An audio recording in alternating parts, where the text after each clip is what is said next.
aquí, como sabemos que hay muchas dudas y tenemos mucha suerte de que en este vecindario tenemos especialidades de todos los tipos, entonces convocamos a la Alejandra.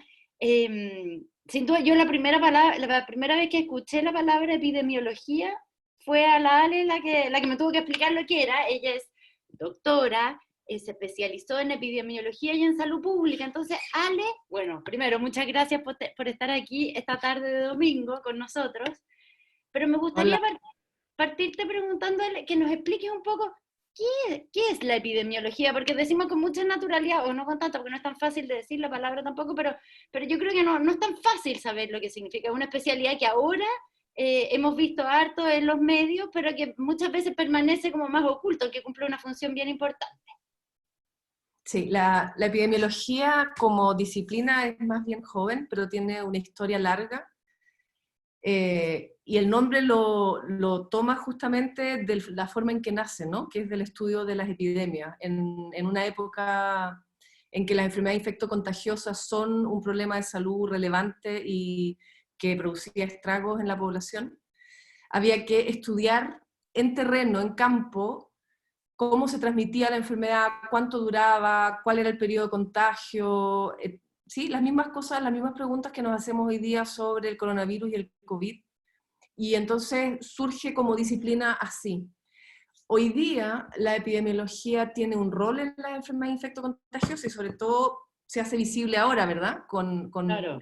epidemias y pandemias como esta, de infecciones virales nuevas, cuyo comportamiento desconocemos, para las cuales no hay inmunidad poblacional. Pero la epidemiología siguió trabajando intensamente, pero ahora con otra naturaleza de problemas de salud, que son las enfermedades crónicas, ¿sí? Para ver Entonces, cómo se comportan en una determinada población, en el fondo. exactamente, entonces es entender en quiénes está presente, qué factores determinan su aparición o su aumento. Entonces, de una mano es complementaria con la investigación clínica porque ayuda a entender los riesgos, los factores que ponen a una persona en mayor o menor riesgo de padecer una determinada enfermedad, y del otro lado está mirando esto en su vertiente poblacional, ¿sí?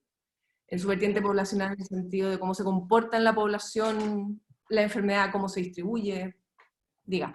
Ya, y en este minuto, entonces, contar con buenos epidemiólogos y epidemiólogas, porque hay hartas que son mujeres, es bien importante porque son más o menos los que desde la perspectiva como de la, de la, de la salud general, no de cada individuo, van a ayudarnos a decir, oye, hay que tomar tales medidas o hay que... Entonces, me gustaría saber en ese sentido, porque una cosa es lo que tenemos como país como capacidad clínica, cantidad de camas, cantidad de doctores, cantidad de respiradores, una infraestructura, pero también en esta área tenemos una buena capacidad, tenemos buenos expertos, tenemos buenos epidemiólogos en este país.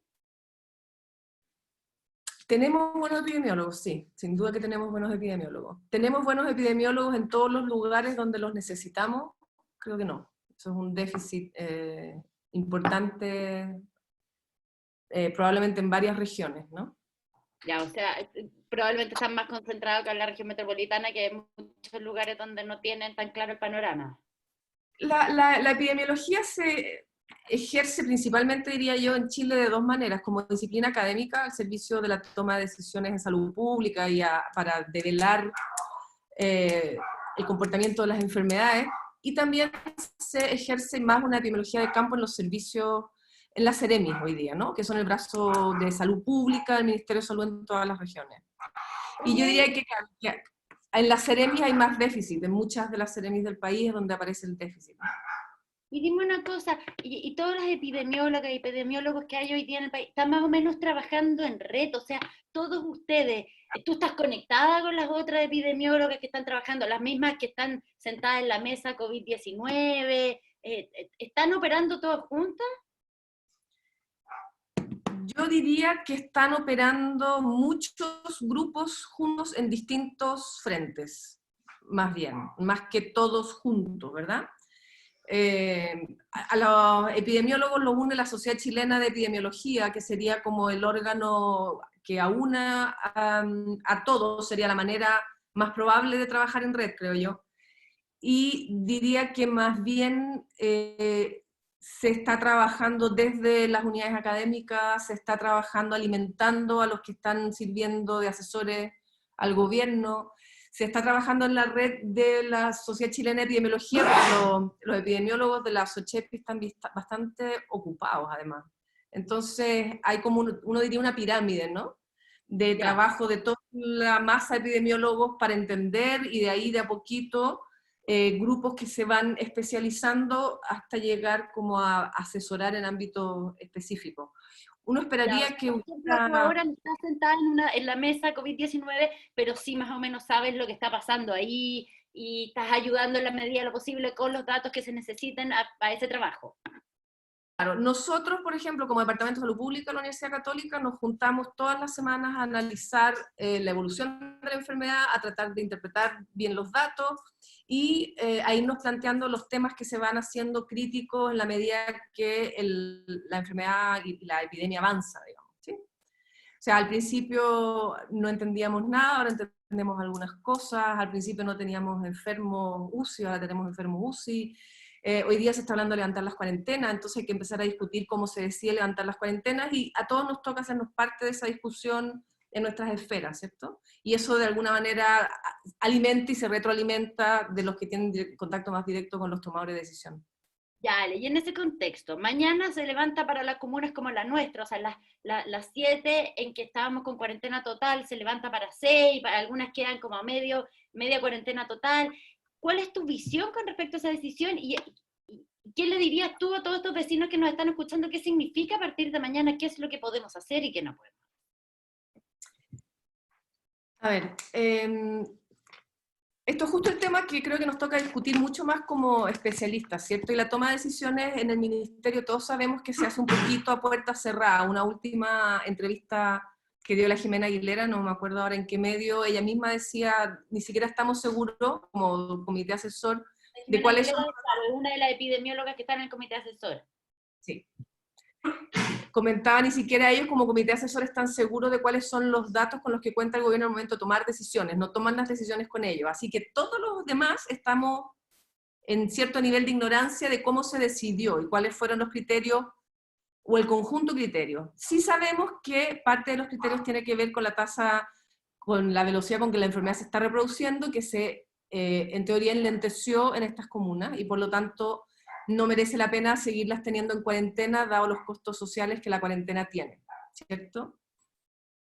La idea de tener a una población en cuarentena es evitar que propague la enfermedad, porque estamos asumiendo que tiene una carga importante de sujetos infectados y contagiosos, muchos de ellos asintomáticos, ¿sí? Como un tercio de ellos asintomáticos.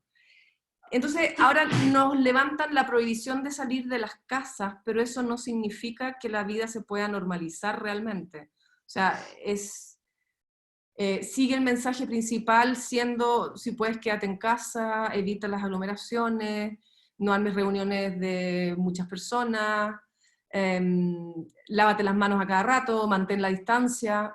No cambia eso, cambian las prohibiciones, cambian probablemente las facultades para multarnos si hacemos actividades, fiestas de más de un número de personas, que por ejemplo es algo que no se puede.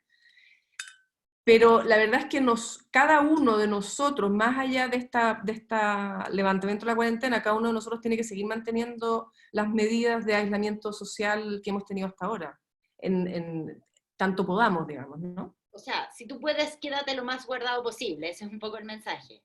Sí, ese es el mensaje, y ese era el mensaje antes de la cuarentena y va a seguir siendo el mensaje durante el levantamiento de la cuarentena. Y lo que pasa es que está lidiando aquí la actividad económica, el trabajo, está enfrentado a estas decisiones de prevenir una catástrofe sanitaria producto del COVID, ¿cierto? Estamos entre la catástrofe económica rápida o la lenta, y la catástrofe sanitaria rápida o lenta. Eso es un poco Claro. la línea en la que se están tomando todo el tiempo las decisiones. Yo no sé qué va a pasar con los comercios, por ejemplo, de las comunas. No he visto cuál... ¿Cuándo van a abrir? Sí, sí, sí. Todo lo que tienen prohibido, que son los moles, los restaurantes, si es que no es para delivery, todas esas cosas. Claro, yo asumo que mi vida va a ser relativamente igual a como venía haciendo. O sea, voy a seguir trabajando desde la casa, haciendo clases desde la casa, y evitando salir a lugares donde te encuentras con más gente para que ni te contagien ni uno contagiarlo. Que ese es el desafío, es no contagiar ni ser contagiado por todos aquellos que, pudiendo ser portadores del virus, no lo sepamos, porque estamos asintomáticos, porque tenemos síntomas leves y no nos hemos testeado, etc. Vale, del mundo de la epidemióloga y los epidemiólogos, más o menos, ¿cuál es la sensación general de que en términos de toma de medidas, hemos ido a tiempo o hemos estado retrasados o ha sido errática la toma de decisiones de parte del gobierno central? Ahí, ahí, sí. No te escucho bien, no sé si se me escucha bien a mí. Hay disenso, ¿ah? Ya. O bien hay opiniones distintas. Hay gente que piensa a la luz de los datos que hemos actuado más o menos oportunamente y por lo tanto estamos con una evolución de los datos razonablemente, no sé si buena, pero aceptable. Hay quienes opinan que hemos llegado tarde con muchas medidas y sospechan de los datos que tenemos. Yo creo que en esas dos líneas se mueve la cosa. La impresión es que analizando los datos disponibles, que son insuficientes y que tienen mucha incertidumbre, pero analizando los datos que hay, pareciera que hemos logrado un cierto aplanamiento de la curva. Teniendo todos los demás elementos, digamos, teniendo todos los elementos bajo igualdad de condiciones, el testeo, la velocidad con que se obtienen los resultados de los tests, los criterios de aplicación de los tests, si mantenemos eso constante, como se ha mantenido más o menos hasta ahora, parece ser que la curva de nuevos casos se mantiene relativamente aplanada. También eso explica que estén levantando la cuarentena en algunas comunas. Lo que no significa que la enfermedad siga avanzando, solo que está avanzando más lento, y ese es el siguiente desafío, no llegar a noviembre en esta misma condición. Esa es la pregunta que yo tengo, porque es, ¿cuánto hay que aplanar la curva? Acá todos los países están siguiendo, están inventando la rueda en esto, como yo veía la otra vez alguien decía un infectólogo, decía, estamos volando con el avión a medio construir, porque en realidad no sabemos ni siquiera cómo se comporta la estación, o sea, la enfermedad de una estación a otra, pero yo veía, por ejemplo, Nueva Zelanda está adoptando una estrategia súper agresiva para, ellos dicen, no para aplanar la curva, sino que para aplastarla, o sea, para que sencillamente no se les produzcan contagios, pero ¿cuánto puedes tú aplanar la curva si, porque eso también puede significar que estamos en marzo del próximo año todavía en cuarentena para que los casos no avancen? Claro, ese es el gran debate que se viene ahora y no me parece que esté muy resuelto. Es claro que el levantamiento de las cuarentenas tiene que ser paulatino, porque en el fondo lo que se observa cuando se levantan las cuarentenas, o lo que se ha observado en otros casos, es un segundo brote de enfermedad. Entonces, si tú postergas el contagio de la población mucho, ese segundo brote puede ser inmenso, puede ser más grande que el primer brote, de hecho. ¿Sí? ¿Y por qué sería más grande incluso? Porque la gente ya está chata de estar guardada y sale y pierde... Si tú si has tenido una cuarentena muy estricta y de pronto la levantas, puedes tener un segundo brote más grande que el primero que lo lograste aplanar con tu cuarentena. Entonces se vuelve como una historia sin fin, ¿verdad? De cuarentena. O sea, mira, modelos hay miles, los supuestos de los modelos son diversos, los datos son insuficientes, los datos son insatisfactorios para construir modelos, pero en cualquier modelo en que se ve un aplanamiento de la curva, mientras más la aplanamos, es como que más alargamos la enfermedad. Claro. ¿Cuándo deja haber riesgo de un segundo brote epidémico? Sin vacuna y sin que la población haya adquirido inmunidad, pues a menos que el virus dejara de circular por razones desconocidas, no.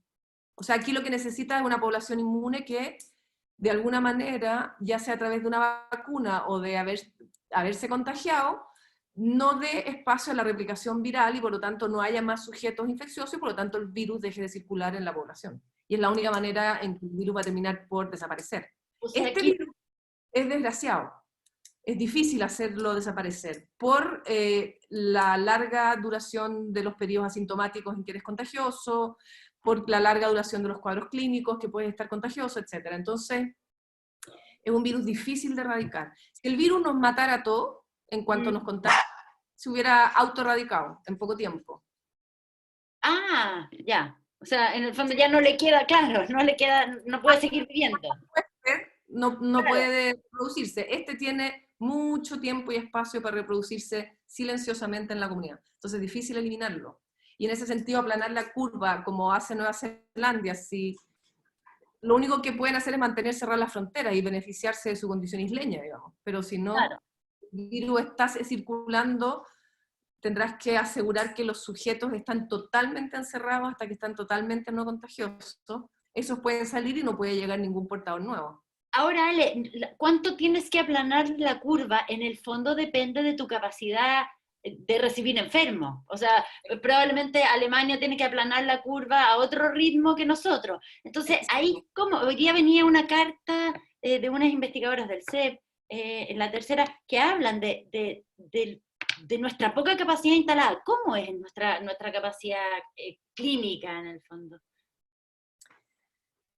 Mira, primero decir, claro, aquí yo creo que aplanar la curva tiene dos objetivos, yo creo. Uno, que es el que tú dices, ¿no? Que es en el fondo no copar nuestra capacidad sanitaria de respuesta, ya no en lo poblacional, sino en lo hospitalario. O sea, que no se nos saturen y colapsen los hospitales y que no haya que elegir enfermos para poner en ventilación mecánica, ¿sí?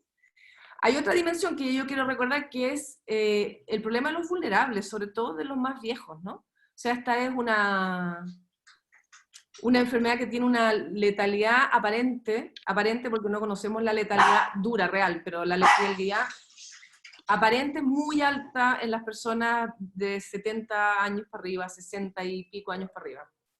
Entonces ese también es una razón para mantenerlos, al menos a ellos, alejados, ¿verdad? Y por eso hay una cuarentena de los más viejos más estricta.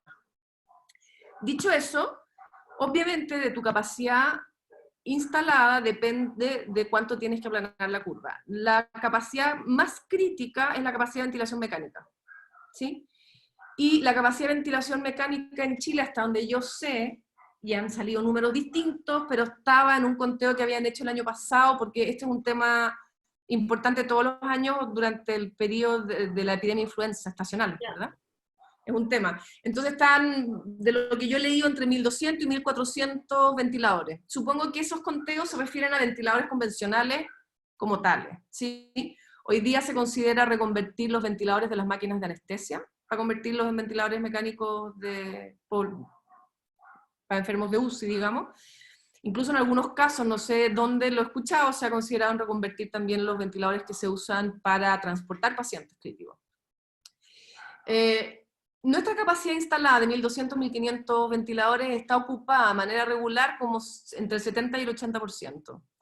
Los inviernos se ve sobrepasado, o se ve en su límite de capacidad, digamos, ¿no? Cada invierno.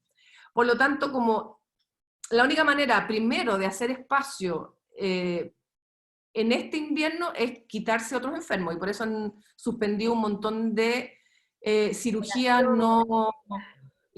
¿Cierto? Todo lo postergable se ha postergado porque necesitáis tener disponibles las camas.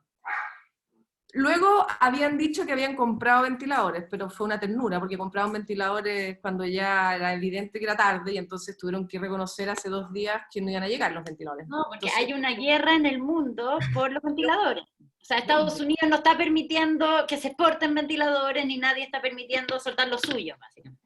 obvio. Entonces ahí tenemos un problema bien grave. Y ahí aparece... O sea, yo creo que el problema es crítico, y yo creo que el problema en el sistema público somos críticos, y creo que en regiones es todavía más crítico y más grave. O sea, hay regiones que ya están viviendo una situación bastante terrible en términos de su capacidad de tener pacientes críticos. Se ha dicho y ha salido en los medios, y aprovecho de contarles, que en distintos lugares han estado haciendo prototipos de ventiladores mecánicos caseros, no caseros, hechos en Chile, digamos, ¿no? De fabricación rápida y barata.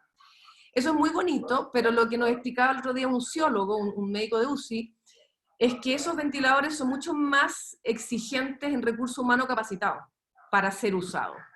Entonces son ventiladores que servirían en unidades clínicas de alta complejidad, con suficiente personal súper capacitado para poder funcionar con una máquina que no tiene toda la respuesta tecnológica y todas las capacidades que tiene un ventilador convencional. O sea, en región, estar monitoreándolo mucho más porque es menos preciso, probablemente. Mucho más y con mucho más capacidad de toma de decisión. Entonces son ventiladores que nos sirven para repartir por el país, entonces no son una idea tan brillante, o sea, son una idea brillante, no son una solución al problema en su totalidad. Las unidades clínicas con menos capacidad instalada en términos de recursos humanos necesitan ventiladores convencionales. Eso es algo que... Oye, Alejandra, en el chat han aparecido varias preguntas, no veo. junto dos, sobre los test. Uno pregunta en cuánto el aplanamiento de la curva de contagio se explica por la capacidad efectiva limitada para realizar estos test PCR. Y la segunda relacionada con los test, y si tiene información de cuántos exámenes van quedando en la cola diariamente, ¿sí? O sea, de los que se reportan, de la cantidad que se hace en el día, cuántos se alcanzan a procesar en el día para que tengamos los datos al día siguiente. Ya. Son buenas preguntas.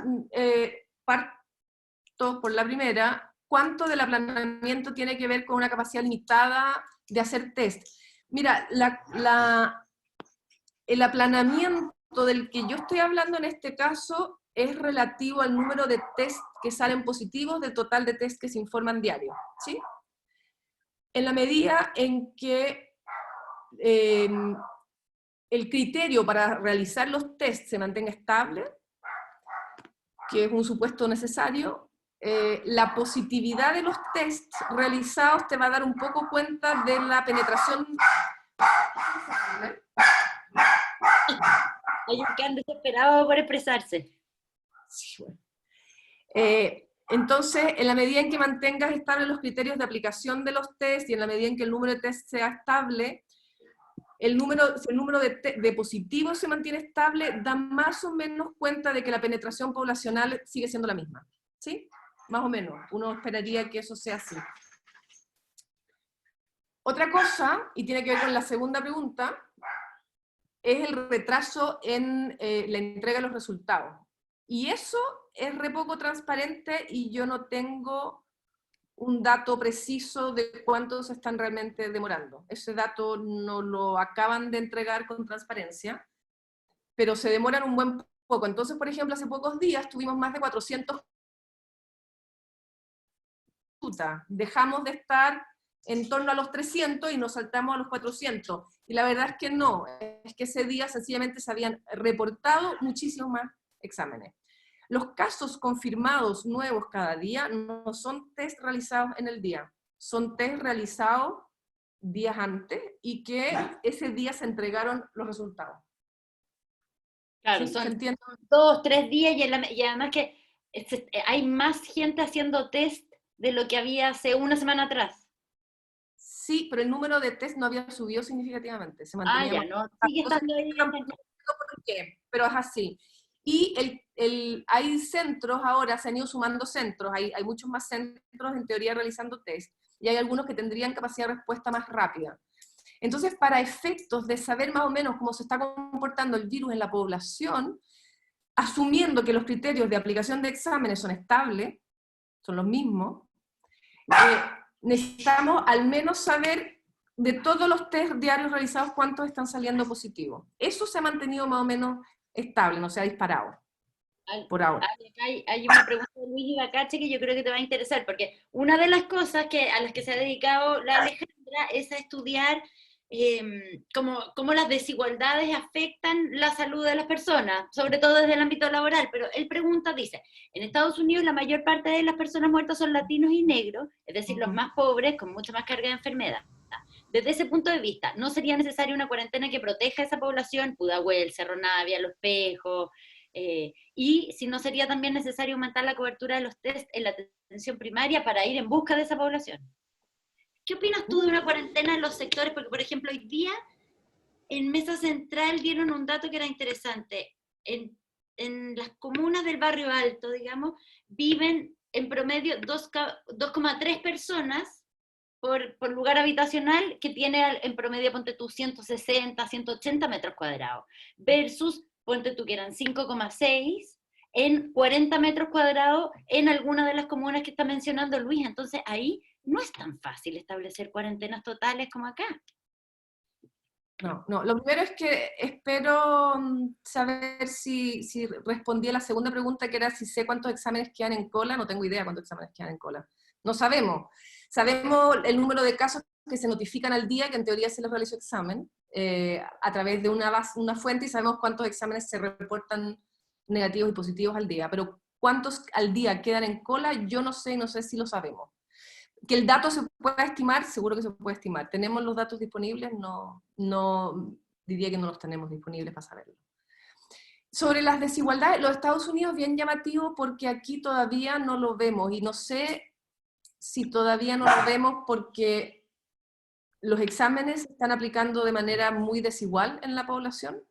No he logrado ver ni obtener datos sobre los centros donde se están aplicando y dónde están saliendo los casos. Inicialmente se nos reportaba el centro de salud del cual venían los casos confirmados. Y era sumamente llamativo, y hay unos mapas por ahí circulando muy bonitos, que todos los casos estaban en el cono de alta renta, el cono nororiente de la ciudad. Pero no aparece con la intensidad esperada, para mí, de casos en otras partes de Santiago, al menos. En regiones hay casos, ¿sí? en muchos lados, y la dinámica y la segregación socioterritorial es distinta, la más intensa y más marcada es la nuestra. En Estados Unidos, en cambio, rápidamente ha empezado a afectar de manera abrumadora a la población, sobre todo a la población negra, entiendo yo, la población de color, y latino, y no sé por qué se está generando en particular esa dinámica allá y no de la misma manera aquí. Pero también decir que en Estados Unidos, por lo menos lo que yo sé a partir de, estos son todos comentarios de personas en directo, una colega médica allá en Nueva York dice que se les están muriendo mucho, o sea, están teniendo problemas de manejo que distintos a los nuestros aparentemente. Pero que es esperable que aquí, dado lo que tú dices, las condiciones para realizar una cuarentena efectiva y las condiciones en las cuales se realiza la cuarentena efectiva, hace que uno espere que aquí el brote de la enfermedad en la periferia urbana sea brutal.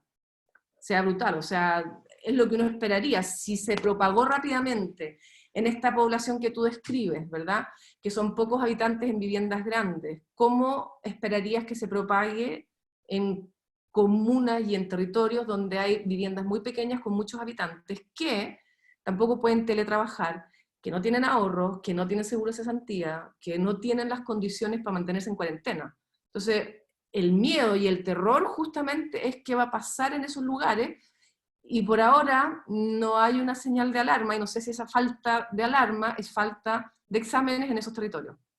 Y no lo sabemos porque no sabemos bien cómo se está testeando. O sea, hay datos comunes ahora, pero yo estoy hablando más bien de cómo está llegando la realización del examen en función de la necesidad, más que de cuántos exámenes o cuántos casos hay por comuna.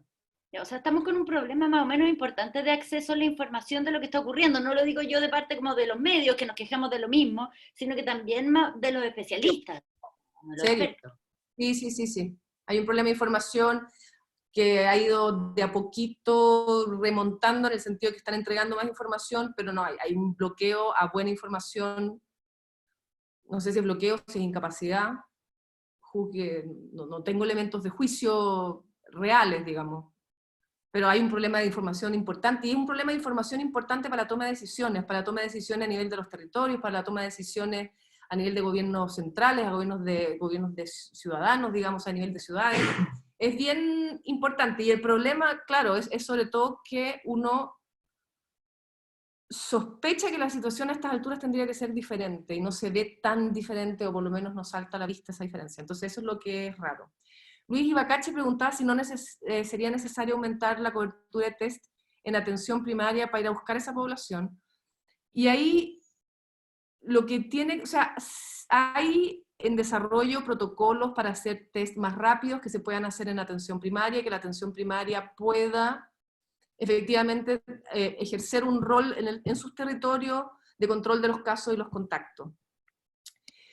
Pero eso es una estrategia activa que hasta ahora no hemos emprendido, está en desarrollo, se está probando. Yo sé que se han probado los test en población, me parece a mí, de personal de la salud en la clínica alemana, se probó uno de los test, y ahora la Universidad Católica con los Áncora tienen un protocolo para empezar a probar test rápido en atención primaria para ver si se le puede entregar a la atención primaria las herramientas necesarias para hacer un buen control en sus territorios.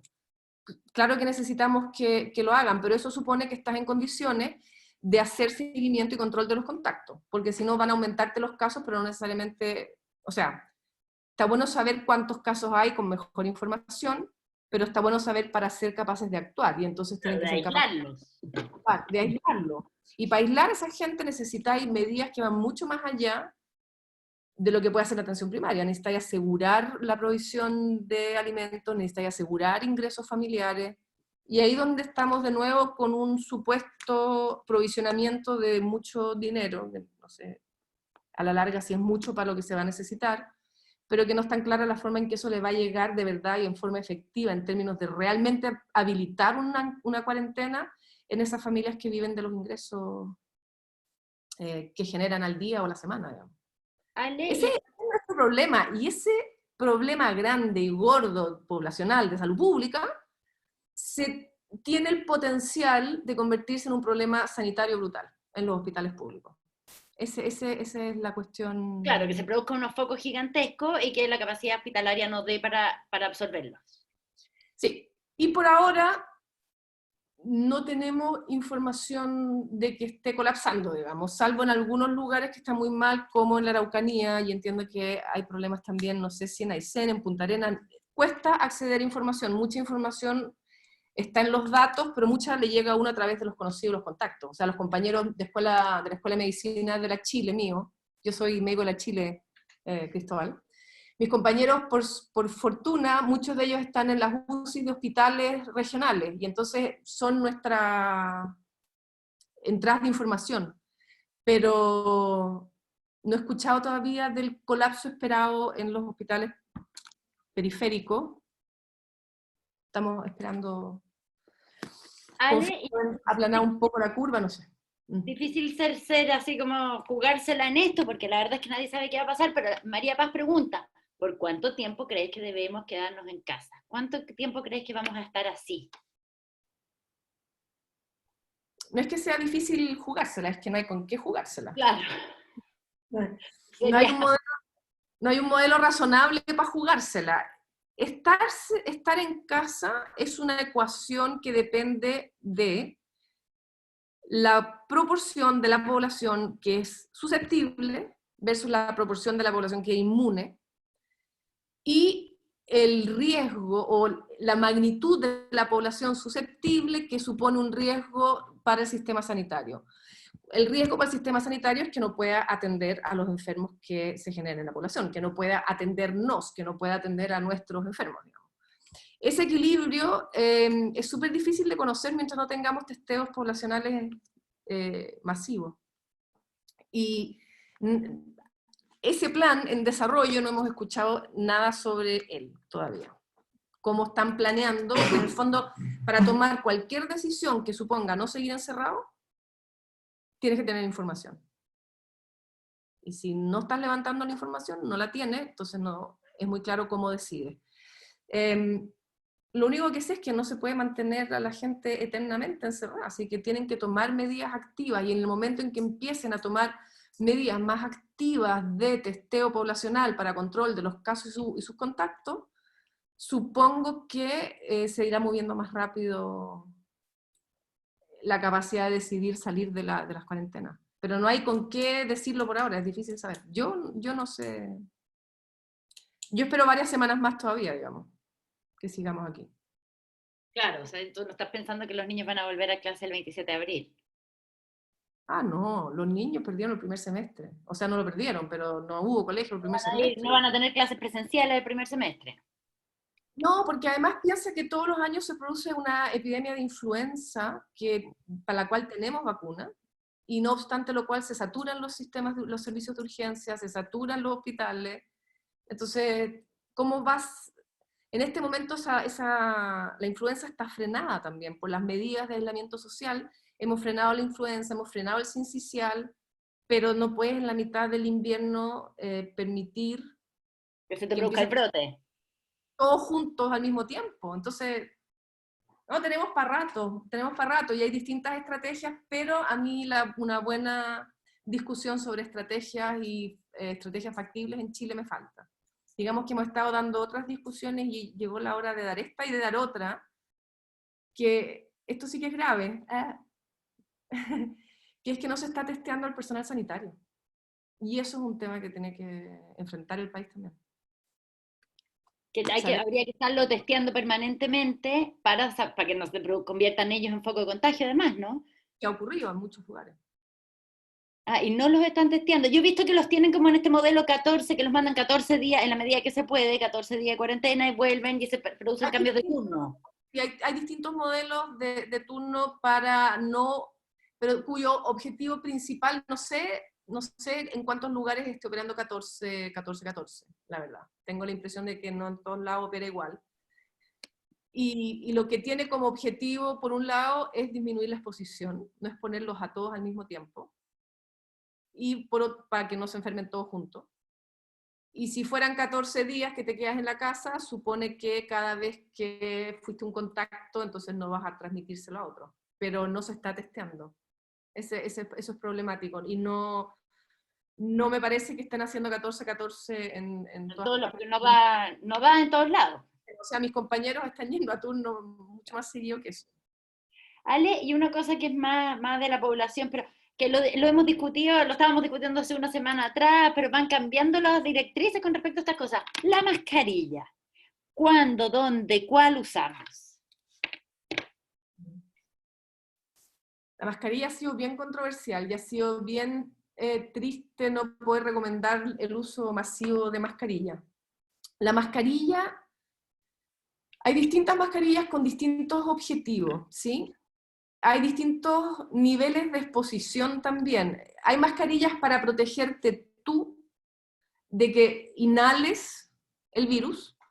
Hay mascarillas para evitar que un enfermo esparza el virus. En el uso. Y las N95 están en ese espacio hospitalario donde la gente tiene tos, estornudos u otras expulsiones violentas del virus. Y hay la personas N95 es esa que es como dura. Es la más pro, digamos. Y dura y como de cartón duro. Es rígida, tiene una forma, digamos, rígida, sí. Y en esos escenarios el personal de salud usa no solo mascarilla, sino que se protege los ojos, se pone pechera, o sea, van súper protegidos para no llevar el virus después fuera de ahí, para que no les entre ni por la nariz, ni por los ojos, ni por la boca, etc. Las mascarillas, hay unas que sirven bien poco, y ahí falta que nos den directrices más claras, y que exista evidencia más clara, pero la mascarilla serviría para mitigar un poco lo que yo reparto y lo que yo inhalo, ¿verdad? Y a su vez tiene un efecto disuasor de que yo me lleve las manos a la cara. Y por lo tanto, si me tomé del pasamanos de la micro, después me lleve la mano a la boca o a la nariz o a los ojos. La mascarilla nos está ahí recordando todo el rato un poco que tenemos que estar en actitud vigilante con eso. Las mascarillas que el gobierno sugiere hacer con los videos que sacó son de 3 capas, así que supongo que con 3 capas más o menos tú previenes que al hablar expulses una gran cantidad de virus hacia tus interlocutores, y yo al inhalar el aire de los espacios cerrados, la micro, el metro y eso, inhalo una carga viral importante. Sirven en distinta magnitud las distintas mascarillas. Obviamente no todos necesitamos super mascarillas, pero aparentemente algunas mascarillas muy sencillitas no serían demasiado útiles. No, entonces, Claro, la de toalla nova sola no sirve. pucha, no lo sé, no he visto el experimento. Yo entiendo que la de toalla nova, o sea, que lo que te piden es que cuando tú haces estas de género, que es súper sencilla, doblar un pañuelo y ponerle unos elásticos, que le pongas una toalla nova entre medio para que actúe como filtro, un filtro de café, ponte tú. Pero que la que es pura toalla nova con 2 elásticos no sirve de nada. Es que no va a poder servir de nada tampoco porque no dura, ¿no? Se humedece súper rápido. Entonces la historia con las mascarillas es la siguiente, es Y esto también es importante, la mascarilla no te tiene que dar sensación de que estás protegido y estamos listos. El virus puede ser inhalado y puedes llevarlo en las manos, puedes llevarlo de otra manera, ¿cierto? Pero es una medida adicional, y es una medida adicional que muchos creen es valiosa. Y los que creen que es valiosa están contentos de que por fin se le dijera a la población que usara. Pero es un adicional, no sustituye ni la distancia, ni el aseo frecuente, ni el no se lleve las manos a la cara. Ya, o sea, las manos limpias sigue siendo lo más importante de todo. Y la distancia social, por supuesto. Sí, sí, Ya. sí. O sea, no inhalar directamente, ni llevarlo desde tus manos a la cara. Sí. Hicieron un par de preguntas sobre innovaciones. Una tiene que ver con los test de la Universidad de Talca, lo leí. Entiendo que los han testeado, entiendo que funcionan muy bien, pero no le he escuchado nada más a nadie, entonces no tengo opiniones para aportar más que ojalá que funcione efectivamente. No conozco más detalle que lo que vi en prensa, así que no puedo... Y que me había preguntado si estaba testeada y dicen que sí, que tienen estimaciones de sensibilidad, especificidad, que son las medidas que usamos para decidir si un test es bueno. Y me preguntan sobre el plasma, que están pidiendo plasma de pacientes que hayan tenido la enfermedad y que estén inmunes ahora, para ponerle a los enfermos graves. Y eso es una cosa que se está probando en muchos lugares y que podría, mientras no exista una vacuna, sustituir a una vacuna, digamos. Pero no tengo más opinión técnica. Están haciendo las primeras pruebas, básicamente. Sí, se ha hecho en otras enfermedades y es la historia de las vacunas un poco, ¿eh? Pero acompaña la historia de las vacunas, digamos. Pero no tengo ideas, tienen que probar. Probar si es, no sé, están probando ahora en teoría en pacientes, con lo que supongo que ya hicieron pruebas previas para ver que es seguro. Si eso es así, es optimista, es una buena señal. Cris, yo creo que podemos abrir los micrófonos a ver si alguien quiere hacer una pregunta, hacerle alguna pregunta directa a la Ale. Ningún problema, cada uno puede activar su micrófono en el borde izquierdo inferior y hacer una pregunta directa. No sé si alguien tiene preguntas, porque no sé si hemos logrado recoger todas las que han mandado por chat. Así que si alguien, teníamos una... Ah, Luis quiere preguntar algo. Luis.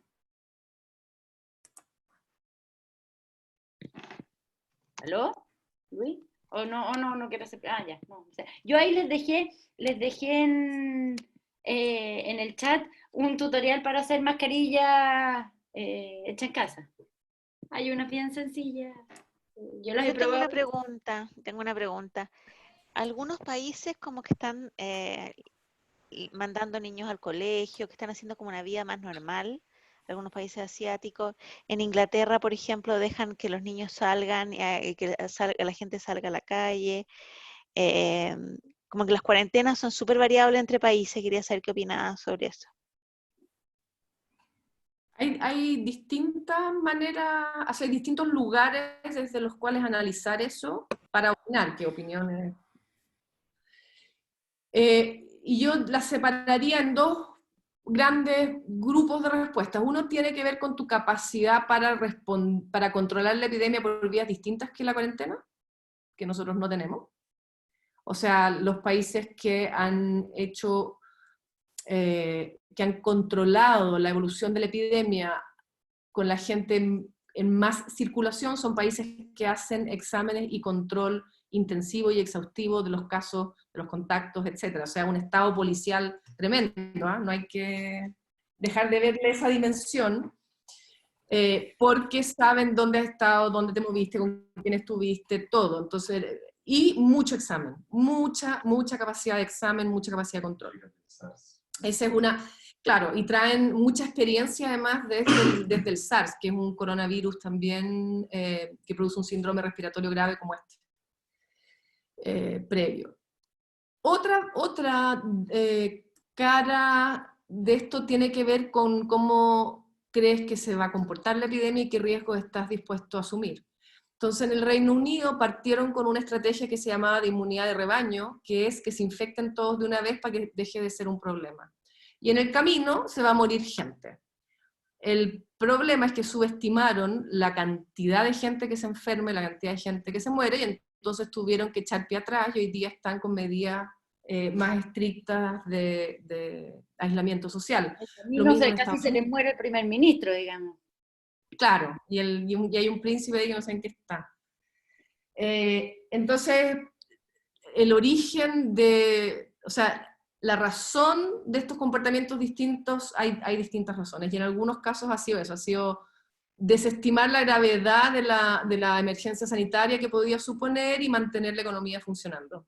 Hay relatos bien graves también de que esta segunda opción es lo que explicaría, y yo no he terminado de leer, pero un artículo muy bueno, que explicaría en parte, por ejemplo, lo que está pasando en Lombardía, que los industriales de esta zona altamente industrializada de Italia no quisieron parar y quisieron de un poco hacer oídos sordos a la magnitud de la gravedad de la crisis sanitaria que se les venía. Y entonces tienen el problema que tienen hoy día. Porque o implementas un sistema de control activo o dejas a la gente guardar en la casa para que no se contagie. El problema en esta segunda estrategia es cuando la sacas.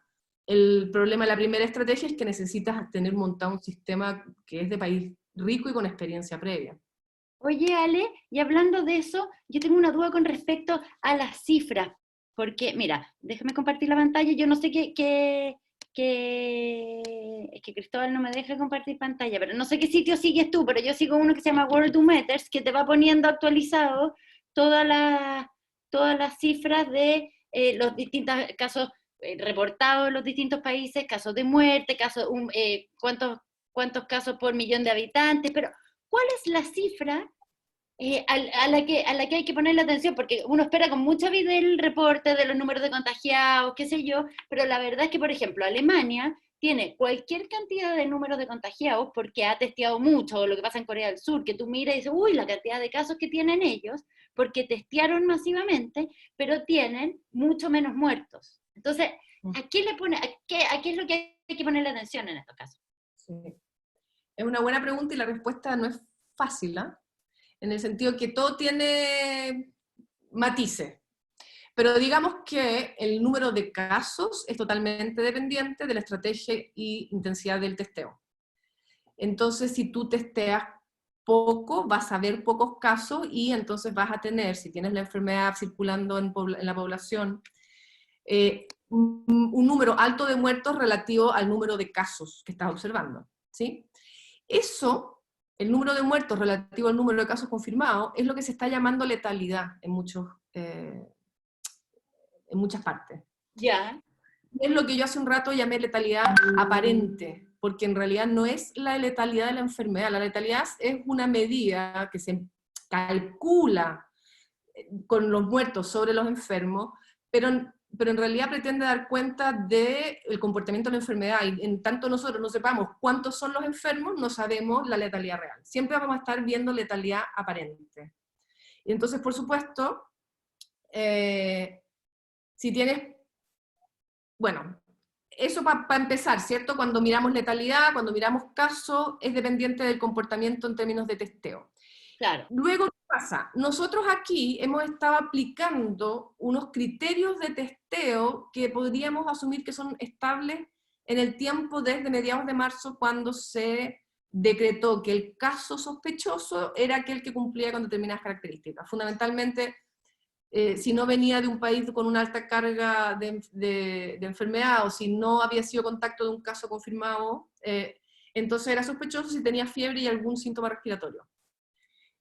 Nosotros, para la comparativa interna, si creemos que el testeo está siendo estable, podemos mirar el número de casos para ver la progresión de la enfermedad. No la magnitud del problema, es incierta la magnitud, pero podríamos ver la progresión.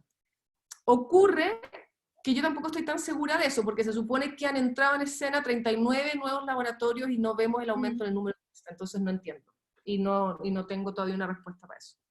¿Qué ocurre? En Italia, por ejemplo, a lo largo del tiempo cambiaron la estrategia del testeo y fueron haciendo, no sé en qué minuto, empezaron a hacer un testeo más amplio a las personas con síntomas, pero llegó un punto donde estaban haciéndole test solamente a los con síntomas más severos.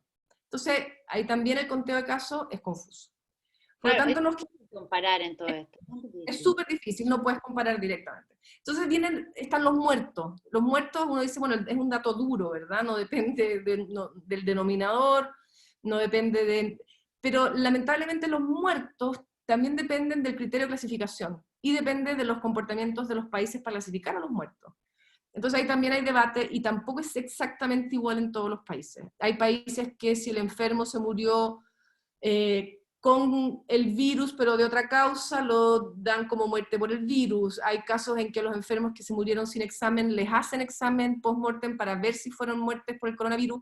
Hay en otros lugares donde no se sabe si se está haciendo o no. O sea, hay comportamientos disímiles, pero yo diría que los muertos, para ver aplanamiento de curvas, para ver comportamiento de la enfermedad, yo lo prefiero al número de casos. O por lo menos para la magnitud del problema, yo prefiero los muertos.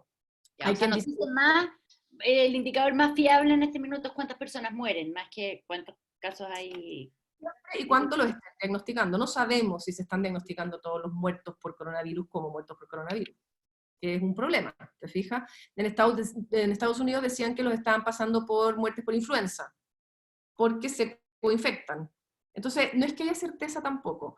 Hay otro criterio que debería ser bueno, que es el de las camas UCI, o del número de ventiladores mecánicos con enfermos por coronavirus, ¿cierto? Que sería un dato duro porque ahí tenías un sujeto que tiene el examen, etc. El problema es que las camas UCI tienen un techo, entonces llega un punto donde ya no pueden aumentar más. Por lo tanto, también tiene limitaciones ese dato.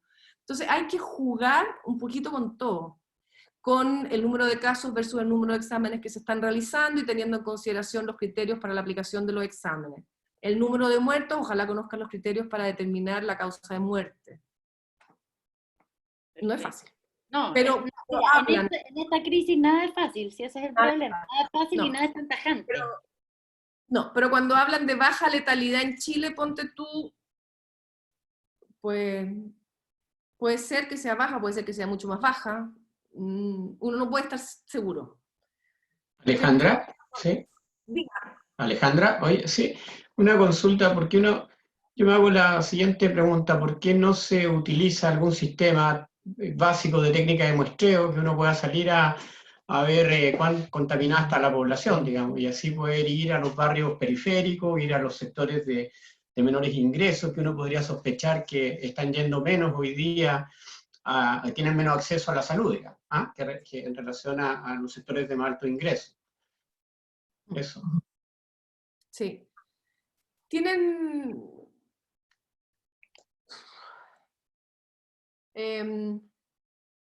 acceso a los consultorios podrían tener, al menos en los territorios urbanos en general sí. El problema, o sea, primero no hay un test que sirva para eso hasta ahora, en Chile, que se esté utilizando. El PCR es lento, es complejo, requiere muestras de frotis nasofaringeo, tienes que tener un personal capacitado, si el test no está bien tomada la muestra, entonces el test es malo, tiene muchos falsos negativos, no sirve mucho para detectar casos asintomáticos, entonces no tenemos un test adecuado para esa política. Necesitamos aprobar y contar con test que sean adecuados para la detección de casos asintomáticos, por ejemplo, y que sean de bajo riesgo para el personal sanitario, que requieran pocas habilidades técnicas en su aplicación para que la calidad sea buena en todos los territorios, y ojalá que no requieran maquinaria compleja, porque si no esos test se tienen que ir igual a centros donde sean leídos, y eso vuelve a la máquina de la demora, digamos, ¿no? Eso es lo primero. Entonces hay que contar con test que sean apropiados para una política de esa naturaleza. En los territorios donde sospechemos que se están haciendo pocos exámenes, lo ideal es que la atención primaria empezara a tener exámenes para aplicar, pero tenemos que tener la tecnología, por así llamarlo. No es que no exista, tenemos que tenerla aquí, en Chile, implementada. Y eso sería muy bueno. Pero segundo, tienes que tener capacidad de respuesta también. O sea, tienes que, si vas a ir detectando casos, vas a tener que ser capaz de asegurar el control de esos casos en cuarentena, y eso, no digo que no lo hagamos porque no lo podemos hacer, solo advierto que tienes que implementar ambas cosas simultáneamente. Entonces yo creo que sí, se va a tener que hacer, pero no tenemos la tecnología de momento. No sé si respondo a tu pregunta. Disculpa, perfecto, lo último. Fíjate que nosotros acá en nuestro hogar estamos en cuarentena ya hace como un mes y se ha generado toda una discusión familiar de cómo dejamos que ingresen los alimentos, ¿ah? Y tenemos acá una paranoia grande, digamos. Yo no sé si tú, si tú nos puedes compartir alguna estrategia, digamos. Nosotros hemos simplemente definido que acá no pasa nada que no esté clorado, así había un meme por ahí que nos caracterizaba bastante bien. Pero bueno, no sé cuál es tu opinión. Técnicamente hablando, yo no he encontrado hasta ahora estudios que digan cuánto dura el coronavirus en la superficie de los alimentos frescos, pero sí sabemos que dura bastante en el metal, incluido el cobre, qué pena por nuestros puestos antisépticos en el aeropuerto, y que dura bastante en el plástico. Lo que yo hago es lavar todo antes de ingresarlo a la cocina, todo lo lavable. Entonces, en agua con jabón de cocina, igual que recomiendan lavar las manos con agua y jabón abundante, lavo toda la fruta y la seco bien. Y además tengo un frasco de vidrio y un paño, que es el frasco de la solución de cloro, 4 cucharas por 1 litro de agua, y con esas le paso a todos los envases, el trapo por fuera. ¿Cómo era la solución? Mira, para que tener en mente la magnitud, la dificultad de esto, yo me leí las guías del ministerio para decidir qué hacer, y en una guía dice que es 1 cucharada sopera de cloro por 1 litro de agua, y en otra guía del ministerio dice que son 4. Me quedé con la que dice que son 4. Entonces, armé una solución de cloro de 4 litros y un trapo, que es el trapo del cloro, y con ese limpiamos el envase del arroz, limpiamos el envase de los tallarines, todas esas cosas. Las frutas las lavamos, las secamos bien y las guardamos lavadas. Incluso cuando estoy con energía, les paso a todas su trapito de cloro para estar segura. Pero hay cuestiones que no tengo resueltas. No tengo resuelto qué hacer con la lechuga, con el apio, con el perejil. Esas como que las dejo sentar un rato para que se elimine el bicho si estaba ahí antes de meterla en el refrigerador, digamos. O con el diario, ponte tú. Si uno no le puede pasar el trapo. No, palo ya no el diario, mal. No hay caso. Oye, Ale, bueno, muchas gracias por todas tus respuestas. Hemos aprendido harto. Yo creo que te vamos a estar, de acuerdo cómo vaya avanzando todo, capaz que te pidamos una segunda versión para que nos ponga al día. Pero bueno, 1.000.000 de gracias, muchas gracias a todos los que nos han estado escuchando y como siempre, gracias a nuestra Junta de Vecinos por esta invitación. Y sigue el canal PDVN con nuevas cosas, ya nos avisarán cuáles son las próximas sesiones que hay. Gracias, Ale. Gracias a ustedes, chao. Y aquí estoy, sí.